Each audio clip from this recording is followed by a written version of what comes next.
Hey financial developers, welcome back to the channel, or if you're new, welcome to the Financial Developer YouTube channel, where we discuss finance and self-development to help empower you towards your goals.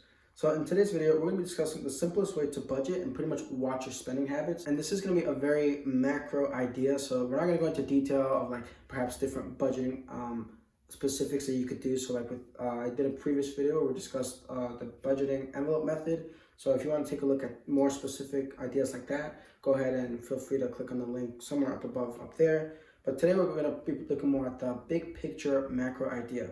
So the biggest way to really be able to budget and watch your spending habits is two things, right? So you want to go ahead and look at your income versus your expenses. Income is going to be pretty much anything like your job or any other assets that go ahead and make you money. So if you've already started investing, kudos to you. Any money that comes in from that investments, that's also additional income that you can put to your income side of things.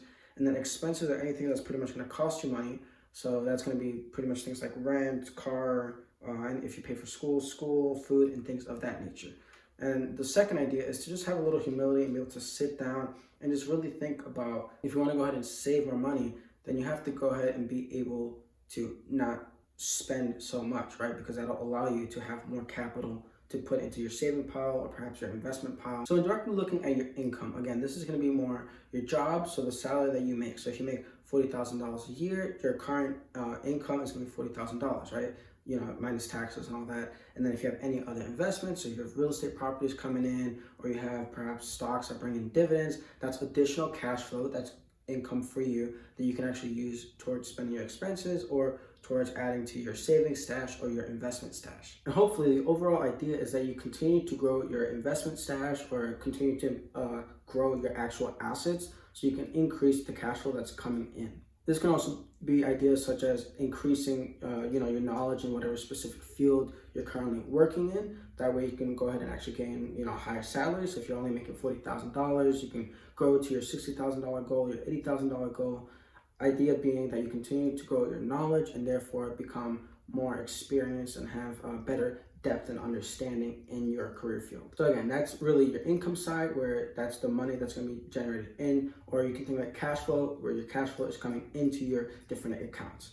Then we're going to take a look at your expenses. So by taking a look at your expenses, so this is going to be any sort of cash flow where cash flow is actually going out of your accounts. So this is going to be anything that costs you money. So the biggest expense that you're really going to have is your rent, right? So ideally, if you want to actually cut down on rent, you could look into perhaps finding a smaller place to live in. And this could ideally be how much you spend per month. You can actually cut that down by perhaps moving to a smaller area. And again, this just comes with the humility mindset of taking a step back. Like, do you really want to save more money, or does it take priority to have a larger place, right? Like, there's nothing wrong with having a bigger place if that's really what you want to have.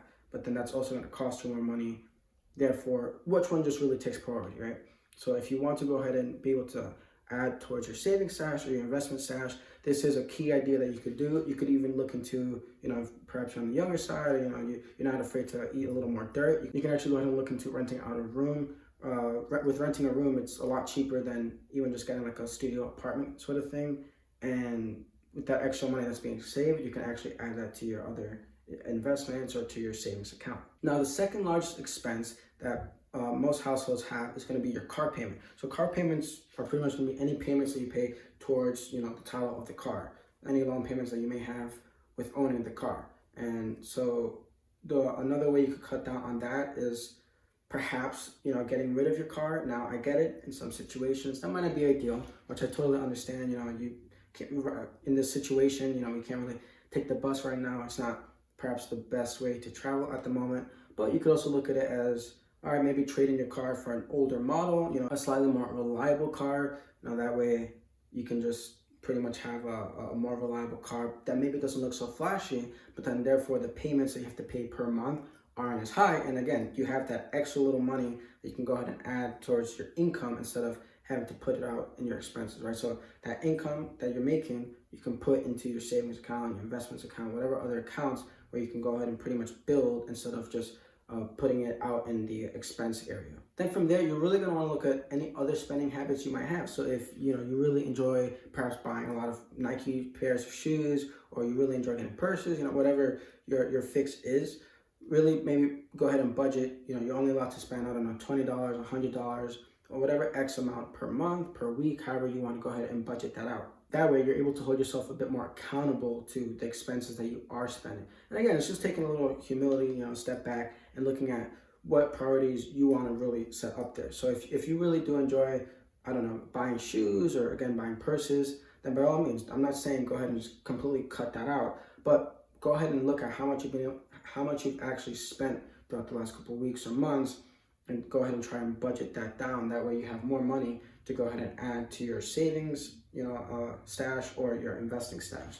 And again, this will help cut down on any spending habits that you might have. Another idea is to also look at perhaps any subscription services you might pay for. So that's gonna be things like, Hulu Plus, Disney Plus, those kinds of things, Netflix, right?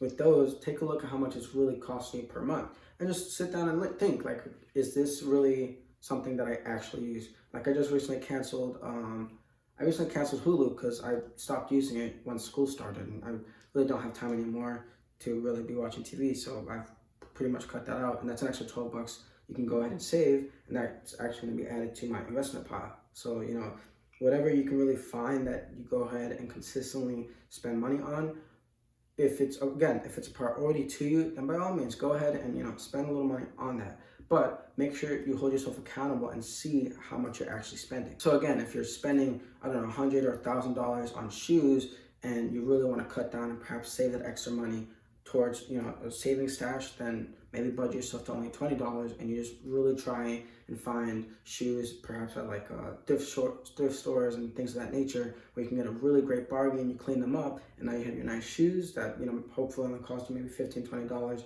with your set budget, and you have that extra money that you can go ahead and, instead of putting it in expenses pile, you can actually put that in your savings pile or investment pile, and you can use that for other things that you may need. Now, I know this is really more of a very big macro, big picture sort of idea, but if you want to go ahead and take a look at other examples that people have used, I know there's like the envelope budgeting method that you can use. You can look that up on YouTube or Google, and there's other methods that I'll make sure to leave links down in the description below. But the big picture is really to just look at your cash flow, look at what your income is, right? Look at the money that's currently coming into your different accounts, and from there you can really control where that money actually goes out. So again, that's going to be your expenses. And it's just really keeping an eye on that cash flow and having a bit of that humility and also accountability for yourself on where is it that the money is going, or where are you getting your money from, and wherever that money is going, can you cut down on that?